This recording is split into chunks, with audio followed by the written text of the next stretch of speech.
Capítulo 7. Como en su visita anterior, Raskolnikov vio que la puerta se entreabría y que en la estrecha abertura aparecían dos ojos penetrantes que le miraban con desconfianza desde la sombra. En este momento, el joven perdió la sangre fría y cometió una imprudencia que estuvo a punto de echarlo todo a perder.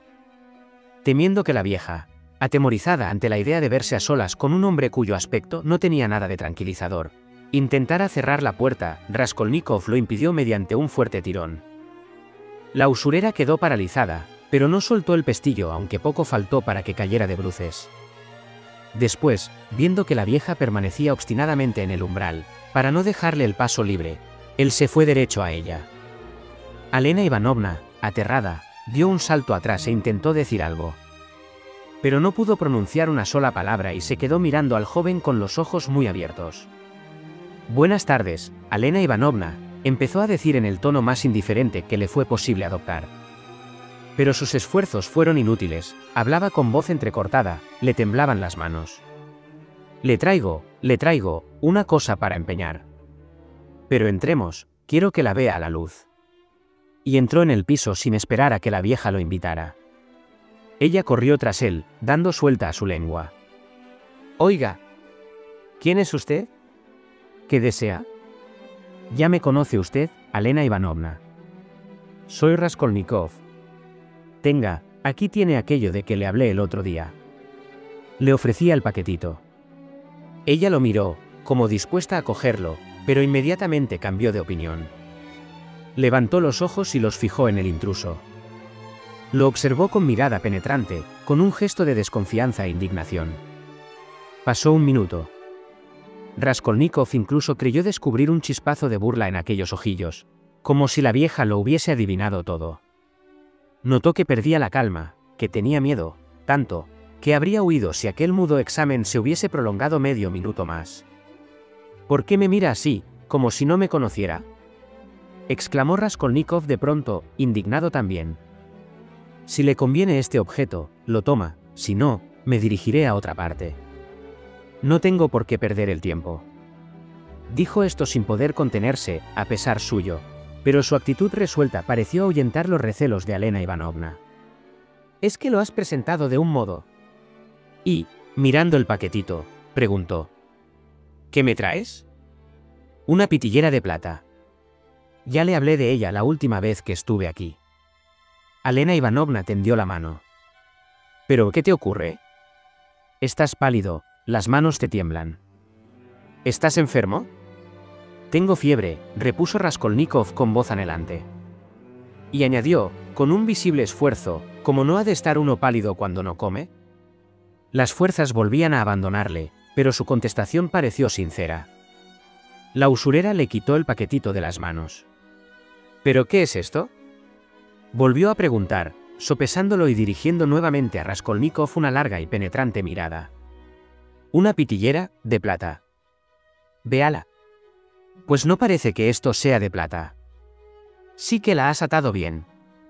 Se acercó a la lámpara, todas las ventanas estaban cerradas, a pesar del calor asfixiante, y empezó a luchar por deshacer los nudos, dando la espalda a Raskolnikov y olvidándose de él momentáneamente. Raskolnikov se desabrochó el gabán y sacó el hacha del nudo corredizo, pero la mantuvo debajo del abrigo, empuñándola con la mano derecha.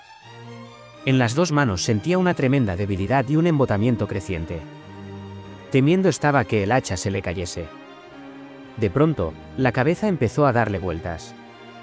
«¿Pero cómo demonio has atado esto? Vaya un enredo», exclamó la vieja, volviendo un poco la cabeza hacia Raskolnikov.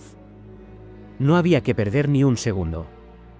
Sacó el hacha de debajo del abrigo, la levantó con las dos manos y, sin violencia, con un movimiento casi maquinal, la dejó caer sobre la cabeza de la vieja. Raskolnikov creyó que las fuerzas le habían abandonado para siempre, pero notó que las recuperaba después de haber dado el hachazo. La vieja, como de costumbre, no llevaba nada en la cabeza. Sus cabellos, grises, ralos, empapados en aceite, se agrupaban en una pequeña trenza que hacía pensar en la cola de una rata, y que un trozo de peine de asta mantenía fija en la nuca. Como era de escasa estatura, el hacha la alcanzó en la parte anterior de la cabeza. La víctima lanzó un débil grito y perdió el equilibrio. Lo único que tuvo tiempo de hacer fue sujetarse la cabeza con las manos. En una de ellas tenía aún el paquetito. Raskolnikov le dio con todas sus fuerzas 2 nuevos hachazos en el mismo sitio, y la sangre manó a borbotones, como de un recipiente que se hubiera volcado. El cuerpo de la víctima se desplomó definitivamente. Raskolnikov retrocedió para dejarlo caer. Luego se inclinó sobre la cara de la vieja. Ya no vivía. Sus ojos estaban tan abiertos, que parecían a punto de salírsele de las órbitas. Su frente y todo su rostro estaban rígidos y desfigurados por las convulsiones de la agonía. Raskolnikov dejó el hacha en el suelo, junto al cadáver, y empezó a registrar, procurando no mancharse de sangre, el bolsillo derecho, aquel bolsillo de donde la había visto, en su última visita, que la vieja sacaba las llaves. Conservaba plenamente la lucidez, no estaba aturdido, no sentía vértigos. Más adelante recordó que en aquellos momentos había procedido con gran atención y prudencia, que incluso había sido capaz de poner sus 5 sentidos en evitar mancharse de sangre. Pronto encontró las llaves, agrupadas en aquel llavero de acero que él ya había visto. Corrió con las llaves al dormitorio. Era una pieza de medianas dimensiones. A un lado había una gran vitrina llena de figuras de santos, al otro, un gran lecho, perfectamente limpio y protegido por una cubierta acolchada confeccionada con trozos de seda de tamaño y color diferentes. Adosada a otra pared había una cómoda. Al acercarse a ella le ocurrió algo extraño. Apenas empezó a probar las llaves para intentar abrir los cajones, experimentó una sacudida. La tentación de dejarlo todo y marcharse le asaltó de súbito. Pero estas vacilaciones solo duraron unos instantes. Era demasiado tarde para retroceder. Y cuando sonreía, extrañado de haber tenido semejante ocurrencia, otro pensamiento, una idea realmente inquietante, se apoderó de su imaginación. Se dijo que acaso la vieja no hubiese muerto, que tal vez volviese en sí. Dejó las llaves y la cómoda y corrió hacia el cuerpo yaciente. Cogió el hacha, la levantó, pero no llegó a dejarla caer, era indudable que la vieja estaba muerta. Se inclinó sobre el cadáver para examinarlo de cerca y observó que tenía el cráneo abierto.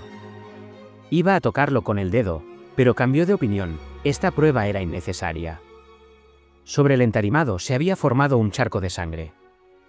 En esto, Raskolnikov vio un cordón en el cuello de la vieja y empezó a tirar de él, pero era demasiado resistente y no se rompía. Además, estaba resbaladizo, impregnado de sangre. Intentó sacarlo por la cabeza de la víctima, tampoco lo consiguió, se enganchaba en alguna parte. Perdiendo la paciencia, pensó utilizar el hacha, partiría el cordón descargando un hachazo sobre el cadáver. Pero no se decidió a cometer esta atrocidad. Al fin, tras 2 minutos de tanteos, logró cortarlo, manchándose las manos de sangre pero sin tocar el cuerpo de la muerta. Un instante después, el cordón estaba en sus manos. Como había supuesto, era una bolsita lo que pendía del cuello de la vieja. También colgaban del cordón una medallita esmaltada y 2 cruces, una de madera de ciprés y otra de cobre. La bolsita era de piel de camello, rezumaba grasa y estaba repleta de dinero. Raskolnikov se la guardó en el bolsillo sin abrirla. Arrojó las cruces sobre el cuerpo de la vieja y, esta vez cogiendo el hacha, volvió precipitadamente al dormitorio. Una impaciencia febril le impulsaba. Cogió las llaves y reanudó la tarea. Pero sus tentativas de abrir los cajones fueron infructuosas, no tanto a causa del temblor de sus manos como de los continuos errores que cometía. Veía, por ejemplo, que una llave no se adaptaba a una cerradura, y se obstinaba en introducirla. De pronto se dijo que aquella gran llave dentada que estaba con las otras pequeñas en el llavero no debía de ser de la cómoda, se acordaba de que ya lo había pensado en su visita anterior, sino de algún cofrecillo, donde tal vez guardaba la vieja todos sus tesoros. Se separó, pues, de la cómoda y se echó en el suelo para mirar debajo de la cama, pues sabía que era allí donde las viejas solían guardar sus riquezas. En efecto, vio un arca bastante grande, de más de 1 metro de longitud, tapizada de tafilete rojo. La llave dentada se ajustaba perfectamente a la cerradura. Abierta el arca, apareció un paño blanco que cubría todo el contenido. Debajo del paño había una pelliza de piel de liebre con forro rojo.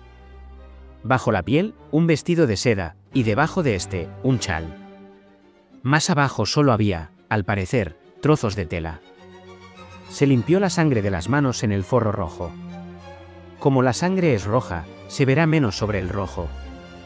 De pronto cambió de expresión y se dijo, aterrado: ¡Qué insensatez, señor! ¿Acabaré volviéndome loco? Pero cuando empezó a revolver los trozos de tela, de debajo de la piel salió un reloj de oro. Entonces no dejó nada por mirar. Entre los retazos del fondo aparecieron joyas, objetos empeñados, sin duda, que no habían sido retirados todavía, pulseras, cadenas, pendientes, alfileres de corbata. Algunas de estas joyas estaban en sus estuches, otras, cuidadosamente envueltas en papel de periódico en doble, y el envoltorio bien atado. No vaciló ni un segundo. Introdujo la mano y empezó a llenar los bolsillos de su pantalón y de su gabán sin abrir los paquetes ni los estuches. Pero de pronto hubo de suspender el trabajo. Le parecía haber oído un rumor de pasos en la habitación inmediata. Se quedó inmóvil, helado de espanto. No, todo estaba en calma, sin duda, su oído le había engañado. Pero de súbito percibió un débil grito, o, mejor, un gemido sordo, entrecortado, que se apagó enseguida. De nuevo y durante un minuto reinó un silencio de muerte. Raskolnikov, en cuclillas ante el arca, esperó, respirando apenas. De pronto se levantó, empuñó el hacha y corrió a la habitación vecina. En esta habitación estaba Lisbeth. Tenía en las manos un gran envoltorio y contemplaba atónita el cadáver de su hermana. Estaba pálida como una muerta y parecía no tener fuerzas para gritar. Al ver aparecer a Raskolnikov, empezó a temblar como una hoja y su rostro se contrajo convulsivamente. Probó a levantar los brazos y no pudo, abrió la boca, pero de ella no salió sonido alguno. Lentamente fue retrocediendo hacia un rincón, sin dejar de mirar a Raskolnikov en silencio, aquel silencio que no tenía fuerzas para romper. Él se arrojó sobre ella con el hacha en la mano. Los labios de la infeliz se torcieron con una de esas muecas que solemos observar en los niños pequeños cuando ven algo que les asusta y empiezan a gritar sin apartar la vista de lo que causa su terror. Era tan cándida la pobre Lisbeth y estaba tan aturdida por el pánico, que ni siquiera hizo el movimiento instintivo de levantar las manos para proteger su cabeza. Se limitó a dirigir el brazo izquierdo hacia el asesino, como si quisiera apartarlo. El hacha cayó de pleno sobre el cráneo, hendió la parte superior del hueso frontal y casi llegó al occipucio. Lisbeth se desplomó. Raskolnikov perdió por completo la cabeza, se apoderó del envoltorio. Después lo dejó caer y corrió al vestíbulo. Su terror iba en aumento, sobre todo después de aquel segundo crimen que no había proyectado, y solo pensaba en huir. Si en aquel momento hubiese sido capaz de ver las cosas más claramente, de advertir las dificultades, el horror y lo absurdo de su situación, si hubiese sido capaz de prever los obstáculos que tenía que salvar y los crímenes que aún habría podido cometer, para salir de aquella casa y volver a la suya, acaso habría renunciado a la lucha y se habría entregado, pero no por cobardía, sino por el horror que le inspiraban sus crímenes. Esta sensación de horror aumentaba por momentos. Por nada del mundo habría vuelto al lado del arca, y ni siquiera a las dos habitaciones interiores. Sin embargo, poco a poco iban acudiendo a su mente otros pensamientos. Incluso llegó a caer en una especie de delirio.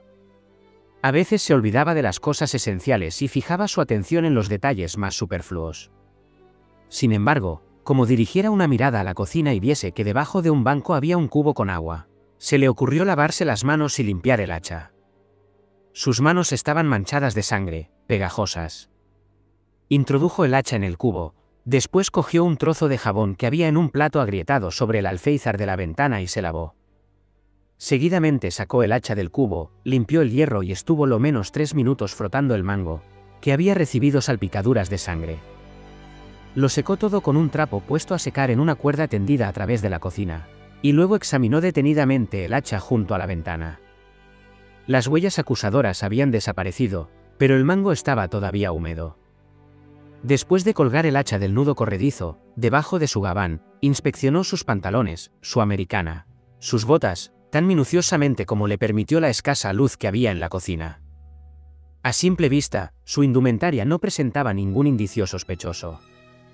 Solo las botas estaban manchadas de sangre. Mojó un trapo y las lavó. Pero sabía que no veía bien y que tal vez no percibía manchas perfectamente visibles. Luego quedó indeciso en medio de la cocina, presa de un pensamiento angustioso. Se decía que tal vez se había vuelto loco, que no se hallaba en disposición de razonar ni de defenderse, que solo podía ocuparse en cosas que le conducían a la perdición. Señor. Dios mío. Es preciso huir, huir. Y corrió al vestíbulo. Entonces sintió el terror más profundo que había sentido en toda su vida. Permaneció un momento inmóvil, como si no pudiera dar crédito a sus ojos. La puerta del piso, la que daba a la escalera, aquella a la que había llamado hacía unos momentos, la puerta por la cual había entrado, estaba entreabierta, y así había estado durante toda su estancia en el piso. Sí, había estado abierta. La vieja se había olvidado de cerrarla, o tal vez no fue olvido, sino precaución. Lo chocante era que él había visto a Lisbeth dentro del piso. Como no se le ocurrió pensar que si había entrado sin llamar, ¿la puerta tenía que estar abierta? No iba a haber entrado filtrándose por la pared. Se arrojó sobre la puerta y echó el cerrojo. Acabo de hacer otra tontería. Hay que huir, hay que huir. Descorrió el cerrojo, abrió la puerta y aguzó el oído. Así estuvo un buen rato. Se oían gritos lejanos. Sin duda llegaban del portal. Dos fuertes voces cambiaban injurias. ¿Qué hará ahí esa gente? Esperó. Al fin las voces dejaron de oírse, cesaron de pronto.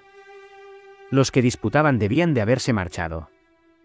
Ya se disponía a salir, cuando la puerta del piso inferior se abrió estrepitosamente, y alguien empezó a bajar la escalera canturreando. ¿Pero por qué harán tanto ruido?, pensó. Cerró de nuevo la puerta, y de nuevo esperó. Al fin todo quedó sumido en un profundo silencio. No se oía ni el rumor más leve. Pero ya iba a bajar, cuando percibió ruido de pasos. El ruido venía de lejos, del principio de la escalera seguramente. Andando el tiempo, Raskolnikov recordó perfectamente que, apenas oyó estos pasos, tuvo el presentimiento de que terminarían en el cuarto piso, de que aquel hombre se dirigía a casa de la vieja. ¿De dónde nació este presentimiento? ¿Acaso el ruido de aquellos pasos tenía alguna particularidad significativa? Eran lentos, pesados, regulares. Los pasos llegaron al primer piso. Siguieron subiendo. Eran cada vez más perceptibles. Llegó un momento en que incluso se oyó un jadeo asmático. Ya estaba en el tercer piso. Viene aquí, viene aquí. Raskolnikov quedó petrificado.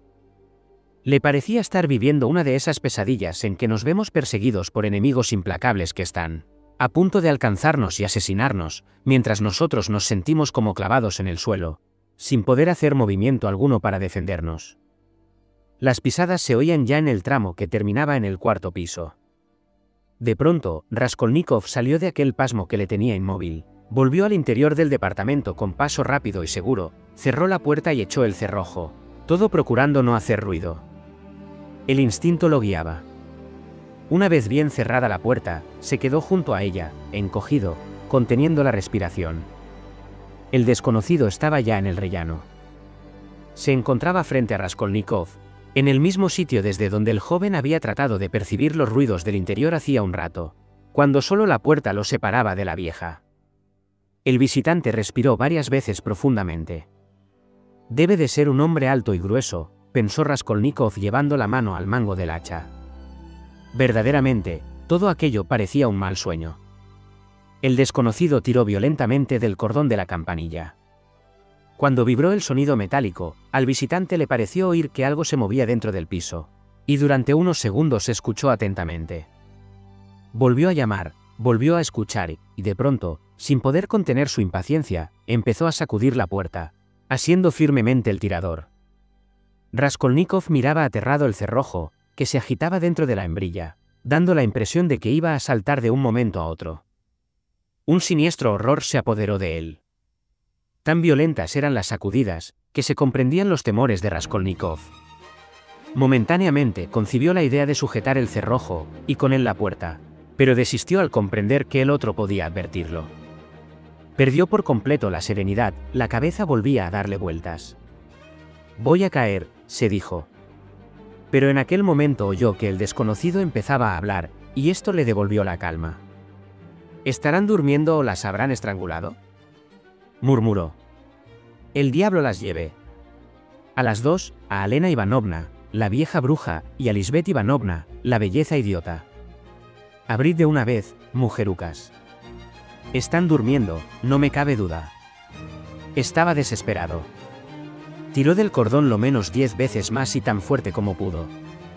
Se veía claramente que era un hombre enérgico y que conocía la casa. En este momento se oyeron, ya muy cerca, unos pasos suaves y rápidos. Evidentemente, otra persona se dirigía al piso cuarto. Raskolnikov no oyó al nuevo visitante hasta que estaban llegando al descansillo. No es posible que no haya nadie, dijo el recién llegado con voz sonora y alegre, dirigiéndose al primer visitante, que seguía haciendo sonar la campanilla. Buenas tardes, Koch. Un hombre joven, a juzgar por su voz, se dijo Raskolnikov inmediatamente. No sé qué demonios ocurre, repuso Koch. Hace un momento casi echo abajo la puerta. ¿Y usted de qué me conoce? ¡Qué mala memoria! Anteayer le gané 3 partidas de billar, una tras otra, en el Gambrinus. Ah, sí. ¿Y dice usted que no están? ¡Qué raro! Hasta me parece imposible. ¿A dónde puede haber ido esa vieja? Tengo que hablar con ella. Yo también tengo que hablarle, amigo mío. ¿Qué le vamos a hacer? Exclamó el joven. Nos tendremos que ir por donde hemos venido. Y yo que creía que saldría de aquí con dinero. Claro que nos tendremos que marchar. ¿Pero por qué me citó? Ella misma me dijo que viniera a esta hora. Con la caminata que me he dado para venir de mi casa aquí. ¿Dónde diablo estará? No lo comprendo. Esta bruja decrépita no se mueve nunca de casa, porque apenas puede andar. Y, de pronto, se le ocurre marcharse a dar un paseo. ¿Y si preguntáramos al portero? ¿Para qué? Para saber si está en casa o cuándo volverá. Preguntar.